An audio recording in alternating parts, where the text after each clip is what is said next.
all the different comments and live streams and topics and everything like that.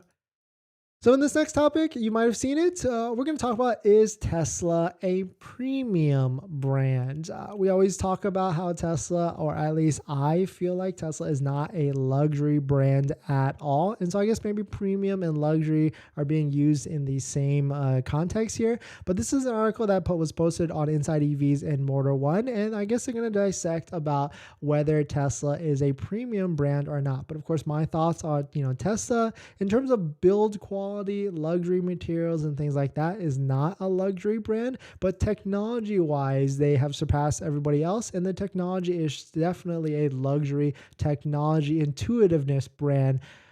But so it's kind of in this weird in between like the other manufacturers and the actual luxury manufacturers. But let me know your thoughts. Like, let me know what you're thinking. I know a lot of you have probably picked up a Tesla most recently, and you're starting to get engulfed into it and seeing all the different mechanisms of this. I was just at my Model X today, and there's like already a rubber piece in the inner door that's like fallen off and is like loose. I'm like, I guess I have to call warranty for this. But that's kind of just, it is what it is. I'm used to it and almost jaded at this point. But let's just jump into it. So shout out to Inside EVs. They posed the question, is Tesla a premium car brand? The company features cutting edge technology and good positioning, but is that enough? So you can see on here, we've got premium, we've got Mercedes, Volvo, BMW, Audi, Lexus, and Cadillac. And on the right side, we've got the mainstream. We've got Toyota, Volkswagen, Ford. What is that? Dodge?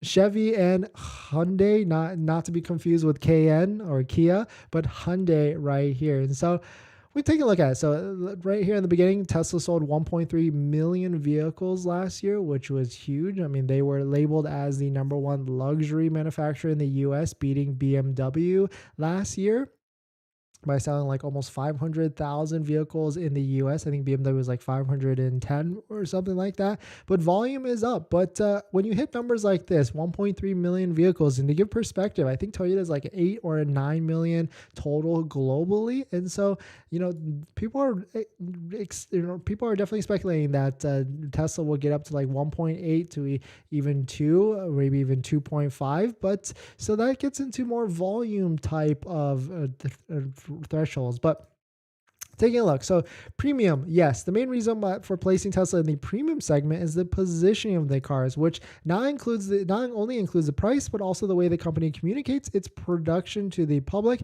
and the features it focuses on. Interesting. I guess that's one way to put it. Position it, right? Like, pricing is one thing, but we've got cars like, what happens when Tesla comes out with a $25,000 Tesla? Will it still be considered premium? I'm not sure it does, but that's one way to put it, like, and how they've released their vehicles in terms of like the events and company communication. So that could be why that they're saying that it is more premium. But here's an infographic. Average retail price of the models available. We've got Mercedes, $72. Not dollars, right? And then, and then 74,000 on the USA. We've got Tesla right here, 93,000, so a little bit higher as an average price. Volkswagen down to 42, and then Toyota down to 38. So Tesla's average price is that much more. I don't know is that right? I guess it must be right. But then we're taking a look to here, we've got premium, no. On the other hand, there is a subjective definition of premium. A premium car is usually associated with the German trio of Audi, BMW, and Mercedes. I would agree there. And though there are certainly other brands that fit in the category, the trio generally sells cars at a higher price because of better finishes, more advanced features, and simply because they are synonymous with exclusivity. Their success inspired many other automakers to hit this lucrative market with younger premium offshoots, not the least of which being Lexus, Acura, Infiniti, and Genesis. Yeah, I mean, I'm not sure if I would consider Infiniti to be luxury as well, but I guess it's also in that luxury segment. So right here, we've got top world's best-selling car brands in 2022. We've got Toyota #1 at 8.8, Volkswagen 4.6. I don't know if that includes the Volkswagen Group.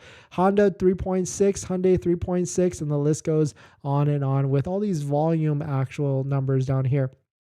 But yeah, at the end of the day, which this article is ending on, Of course, this is a subjective matter. The quality of a car is determined by many different factors, of which vary from driver to driver. So I'm still sticking to my stance on it, but I want to hear from you all, like whether you think Tesla is a premium brand. Maybe like brand value wise, it's premium, but certainly the technology is premium, but the fit and finishes are far from premium. I feel like we know a lot of defection of other brands comes from Toyota and Honda, and that comes from most of the people that sell their vehicle and get into a Tesla. But there is some defection on the luxury side. In other words, it also is a big amount as well. But on the luxury side, the biggest defection is from BMW or BMW to Tesla. And so the question is, a lot of these people that have have had luxury vehicles like Happy Hippo, Lexus, and like other vehicles, like when you go from a Lexus to a Tesla, and then once you're done with the Tesla, and now Lexus has a new EV out there,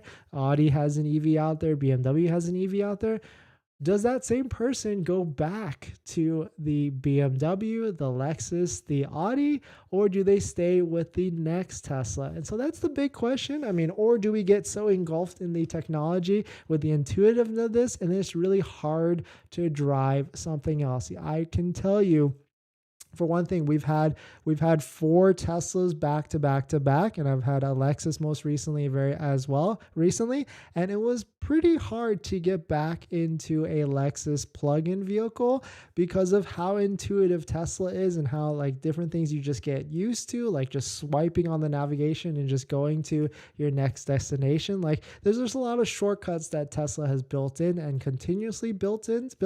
And so I certainly agree that the Tesla technology is more intuitive than other vehicles. But let me know your thoughts. Let me know what you're thinking. Are you going to buy another Tesla after this for Tesla that you're buying right now? Or are you going to go back to one of these other brands? And the cool thing is that at the end of the day, as Tesla pushes these brands to build more EVs and more EVs come out from other manufacturers, there's always going to be something new and something fun to buy, right? I mean, we've got a Rivian on deposit. We haven't built it yet because I don't want to spend $100,000 on a truck, especially when the Cybertruck is coming out soon. But now that the EQS, if you saw the video yesterday or today, how the EQS, both the sedan and SUV, are basically on fire sale right now, arguably even better deals than Tesla.